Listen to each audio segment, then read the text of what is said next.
Morning all of you. BEd second year course BEd में आज आप सभी को अध्ययन करना है कि स्वतंत्र भारत में बेसिक शिक्षा। स्वतंत्र भारत में बेसिक शिक्षा किस प्रकार से उसका उद्भव हुआ और किस प्रकार से महात्मा गांधी ने इस पर विशेष रूप से बल देते हुए इसे आगे बढ़ाने का प्रयास किया।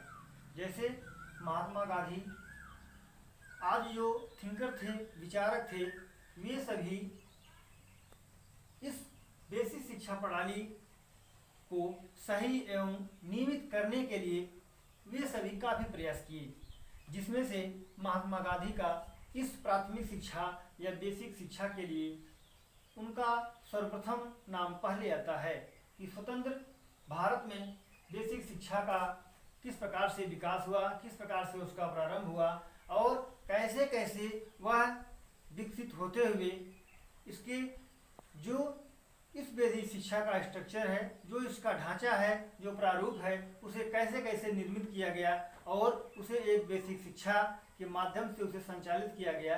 इसमें आप देखेंगे कि स्वतंत्रता के पूर्व इस बेसिक शिक्षा का कोई विशेष महत्व नहीं था। स्वतंत्रता के पश्चात यह बेसिक शिक्षा में स्वतंत्रता से पूर्व हस्तकला, कागज का नवनिर्माण करना और बागवानी इत्यादि ये सभी कार्य बेसिक शिक्षा में इसको शामिल किया गया। जब बेसिक शिक्षा में बागवानी, टोकरी, कागज का काम इत्यादि बेसिक शिक्षा में शामिल किया गया और इसे यह स्वीकार किया गया कि इसके महत्व को समझते हुए इसे बेसिक शिक्षा में रखा गया और इस बेसिक शिक्षा में रखते हुए हस्तकला, कताई बुनाई, कढ़ाई इत्यादि को इस हस्तकला में विशेष रूप से शामिल किया गया। आप देखेंगे कि जब समाज धीरे धीरे विकसित हुआ और विकास हुआ और व्यक्ति में सोचने समझने की क्षमता में जब वृद्धि हुई, तब लोगों ने इस सरकार के माध्यम से जनता ने सरकार को उत्कृष्ट किया, उसे आकृष्ट किया, उसे बेसिक शिक्षा के महत्व को समझाया और उसे बताने का प्रयास किया कि यदि बेसिक शिक्षा में कुछ सुधार हो जाए तो यह शैक्षिक स्तर पर कुछ सुधार हो सकता है। तो हर समाज के लोग, व्यक्तियों ने इस बेसिक शिक्षा के माध्यम से बताने का प्रयास किया कि बेसिक शिक्षा में किन किन चीज़ों की आवश्यकता है, भवनों की आवश्यकता है, पाठ्यक्रमों की आवश्यकता है, पुस्तकों की आवश्यकता है। इस स्वतंत्रता के पहले जो कागज के सामान बनाना, बागवानी का निर्माण करना, टोकरी बनाना इत्यादि जो इन सब चीज़ों को शामिल किया गया, इसके पहले उसे बेसिक शिक्षा में जब स्वीकार कर लिया गया, इसके पश्चात लोगों ने यह बेसिक शिक्षा प्रणाली धीरे धीरे जब विकसित हुई, चलता रहा, तो लोगों को यह आवश्यकता पड़ी, लोगों ने उसके महत्व को समझा, तो लोगों ने सरकार के ध्यान को इस बेसिक शिक्षा की ओर आकृष्ट किया और लोगों ने यह बताने का प्रयास किया कि इस बेसिक शिक्षा में कुछ सुधार हो जाए तो हमारा शैक्षिक स्तर कुछ ठीक हो सकता है, जिसमें से इस बेसिक शिक्षा के स्तर को बढ़ाने के लिए इसमें सरकार को ध्यान को आकृष्ट करने के लिए सभी लोगों ने यह बताने का प्रयास किया कि इस प्रकार से कार्य किया जाए, बेसिक शिक्षा में सुधार किया जाए, उसमें नवीन प्रणालियों को उपलब्ध कराया जाए। इस तरह से ये सारी चीज़ों को यदि उसमें हम रखते हैं तो इसके माध्यम से शिक्षा का और अधिक विकास हो सकता है। और जैसे ये महात्मा गांधी के जो विचार हैं या ये स्वतंत्र भारत में बेसिक शिक्षा प्रणाली किस प्रकार से हुई, उसके बारे में उन्होंने विशेष रूप से जोर देकर के, बल देकर के वे कार्य करवाए और सरकार तक, जनता तक, लोगों तक यह पहुंचाने का प्रयास किए कि बेसिक शिक्षा का क्या उद्देश्य होता है, इसके क्या महत्व होते हैं, इसकी क्या विशेषताएं होती हैं। इन सभी चीज़ों को उन्होंने जनता को भी, सरकार को भी यह बताने का प्रयास किया और धीरे धीरे जब यह बात सरकार तक पहुंची तो बेसिक शिक्षा में काफ़ी सुधार हो गया और इस सुधार में कई बातों को ध्यान में रखते हुए बेसिक शिक्षा पर कार्य किया गया। जैसे गांधी जी ने बताया कि नवीन बेसिक स्कूलों की स्थापना। स्वतंत्रता पश्चात उन्होंने इसके महत्व और इसकी आवश्यकता को समझते हुए वे यह बताए हैं कि अब भारत में नए नए स्कूलों की स्थापना की जाए, नए नए प्राथमिक विद्यालय खोले जाए और उसमें छात्र अध्ययन करें और उसके माध्यम से शिक्षा को ग्रहण करें और अपने विकास के साथ साथ इस समाज, देश और राष्ट्र हित का भी विकास करने का प्रयास करें।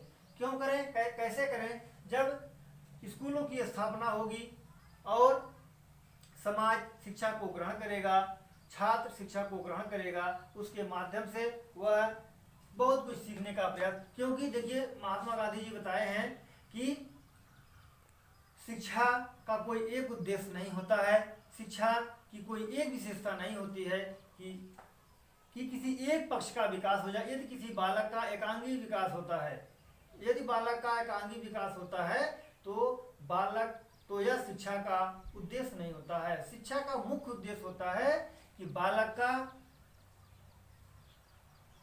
बहुआयामी विकास या बालक का सर्वांगीण विकास होना ही शिक्षा का मुख्य उद्देश्य होता है।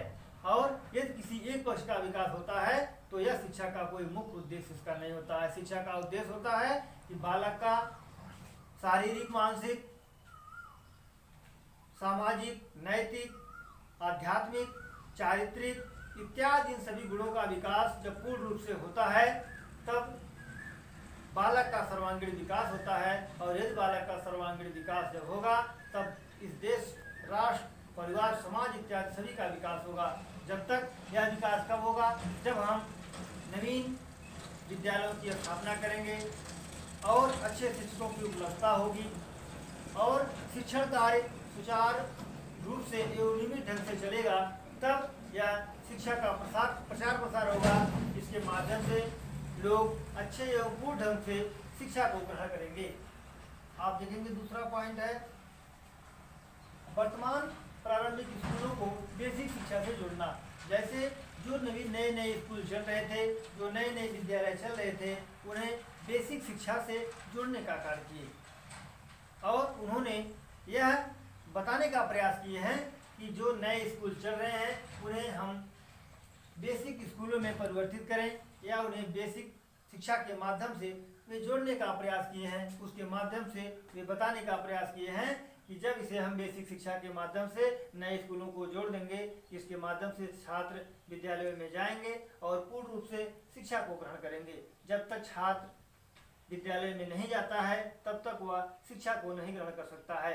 जैसे परिवार में रह करके वह शिक्षा को ग्रहण कर सकता है, लेकिन बालक का बहुआयामी या सर्वांगीण विकास परिवार के माध्यम से संभव नहीं हो सकता। यदि बालक का सर्वांगीण विकास चाहते हैं, बालक का सर्वोत्तम विकास चाहते हैं, तो बालक को विद्यालय में भेजना आवश्यक होगा। उसके माध्यम से बालक शिक्षा को ग्रहण करेगा और शिक्षा को जब वह ग्रहण कर लेगा तो वह उस शिक्षा के माध्यम से अपने जीवन में उसे उतारने का प्रयास करेगा और उसके माध्यम से उस बालक के विकास के साथ साथ बालक का सर्वांगीण विकास भी संभव हो सकता है।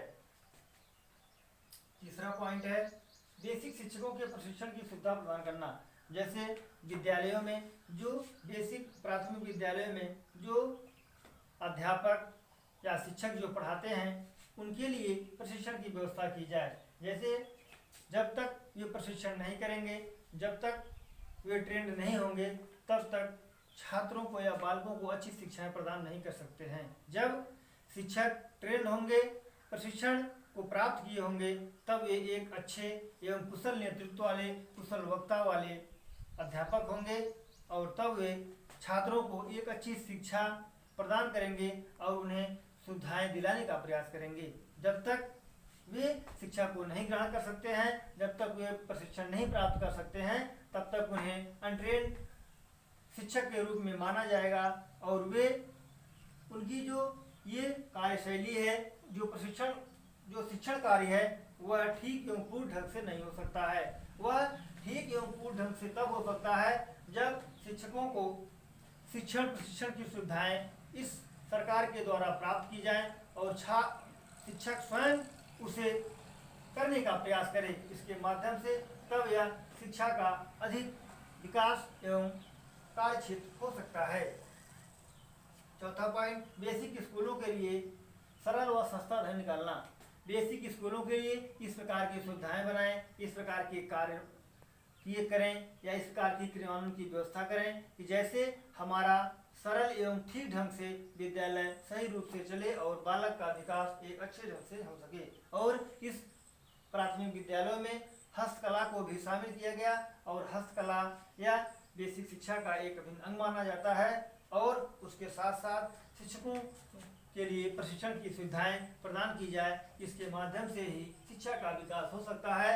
और स्वतंत्रता के पश्चात महात्मा गांधी ने इस बेसिक शिक्षा के लिए उन्होंने काफ़ी प्रयास किया और इसके माध्यम से आज यह बेसिक शिक्षा प्राथमिक शिक्षा सुचारू एवं नियमित ढंग से चल रही है। धन्यवाद।